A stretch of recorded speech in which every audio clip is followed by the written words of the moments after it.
Hi, K P സൗത്തിൻ്റെ പുതിയ എപ്പിസോഡിലേക്ക് എല്ലാവർക്കും സ്വാഗതം. ഞാൻ പ്രസാദ്.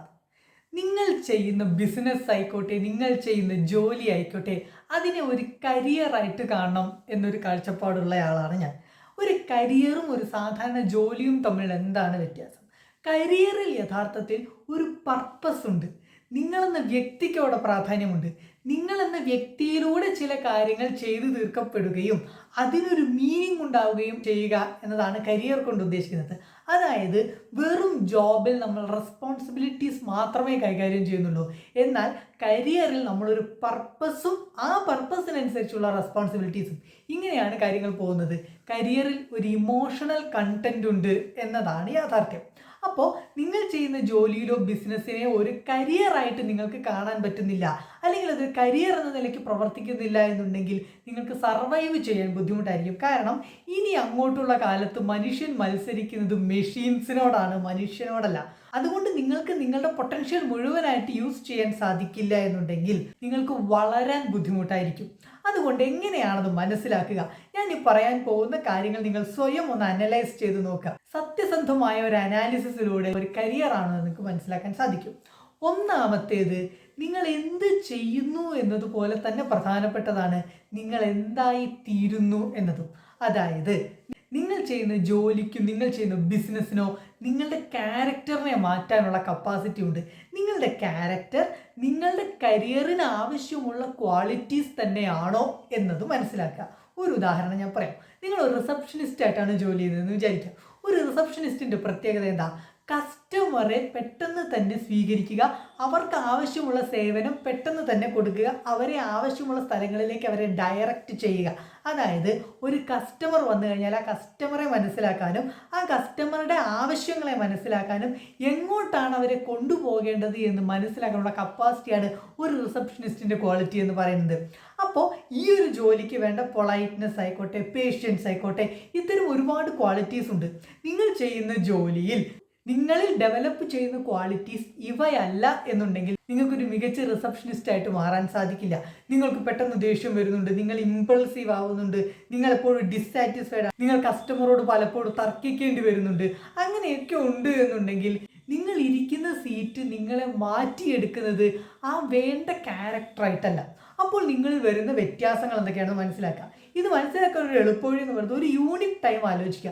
കഴിഞ്ഞ 6 മാസത്തിനുള്ളിൽ, അല്ലെങ്കിൽ കഴിഞ്ഞ 1 വർഷത്തിനുള്ളിൽ, കഴിഞ്ഞ 3 മാസത്തിനുള്ളിൽ എന്താണ് എന്നിൽ വന്ന വ്യത്യാസം? എനിക്ക് ഇടയ്ക്കിടയ്ക്ക് ദേഷ്യം വരുന്നുണ്ടോ? എനിക്ക് സന്തോഷം വരുന്നുണ്ടോ? ഞാൻ സാറ്റിസ്ഫൈഡ് ആണോ അല്ലയോ എന്ന് സ്വയം ഒരു വൈകാരികമായിട്ടുള്ള വിലയിരുത്തലുകൾ നടത്തുക.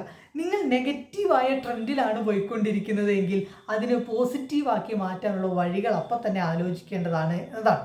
രണ്ടാമത് നിങ്ങൾ നടത്തേണ്ട വിശകലനം എന്ന് പറയുന്നത് നിങ്ങൾക്ക് ക്വാണ്ടിറ്റേറ്റീവായിട്ടും ക്വാളിറ്റേറ്റീവായിട്ടുമുള്ള ഗ്രോത്ത് കാണാൻ സാധിക്കുന്നുണ്ടോ? രണ്ട് രീതിയിലും ഗ്രോത്ത് ആവശ്യമാണ് കരിയറിൽ. ജോബിൽ അങ്ങനെയല്ല. ജോബിൽ നമുക്ക് പലപ്പോഴും ക്വാണ്ടിറ്റേറ്റീവായ ഗ്രോത്തേ കാണാൻ സാധിക്കുകയുള്ളൂ, ക്വാളിറ്റേറ്റീവായ ഗ്രോത്ത് അവിടെ ഉണ്ടാകാൻ സാധ്യതയില്ല. അപ്പോൾ എന്താണ് നിങ്ങൾ ഇതുകൊണ്ട് ഉദ്ദേശിക്കുന്നത്?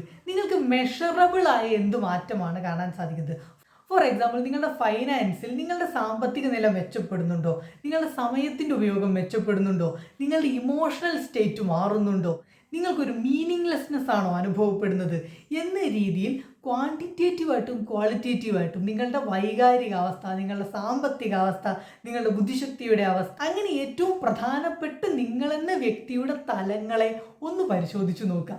അങ്ങനെ പരിശോധിച്ച് നോക്കുമ്പോൾ നിങ്ങൾക്ക് പോസിറ്റീവ് ട്രെൻഡ് അല്ല കാണുന്നത് എങ്കിൽ നിങ്ങളുടെ ജോലി നിങ്ങളെ നെഗറ്റീവായിട്ടാണ് ബാധിച്ചുകൊണ്ടിരിക്കുന്നത്. ഇനി മൂന്നാമത്തേതും പ്രധാനപ്പെട്ടതുമായ ഒരു പോയിന്റാണ്, നിങ്ങളുടെ ജോലി സ്ഥലത്ത് നിങ്ങൾക്ക് പേരെടുത്ത് പറയാവുന്ന 3 ഫ്രണ്ട്സ് എങ്കിലും ഉണ്ടാകണമെന്ന്. അവിടെ ഉപയോഗിച്ച വാക്ക് ശ്രദ്ധിക്കണം. ഞാൻ പറഞ്ഞത് കൊളീഗ് എന്നല്ല, ഫ്രണ്ട് എന്നാണ്. സഹപ്രവർത്തകൻ എന്നല്ല, സുഹൃത്ത് എന്നതാണ്. എന്താണ് സുഹൃത്തും സഹപ്രവർത്തകനും തമ്മിൽ വ്യത്യാസം? സുഹൃത്ത് എന്ന് പറയുമ്പോൾ നമുക്ക് എന്ത് കാര്യങ്ങളും ഷെയർ ചെയ്യാൻ സാധിക്കണം, നമ്മളോട് എന്ത് കാര്യങ്ങളും ഷെയർ ചെയ്യാൻ സാധിക്കണം. അതുപോലെ തന്നെ നമ്മൾ പ്രൊഫഷണലായ കാര്യങ്ങളും നമ്മുടെ പേഴ്സണലായ കാര്യങ്ങളും അവരുടെ ഒപ്പീനിയൻസ് എടുക്കാനും അഡ്വൈസ് എടുക്കാനും എക്സ്പീരിയൻസുകൾ ഷെയർ ചെയ്യാനും സാധിക്കണം.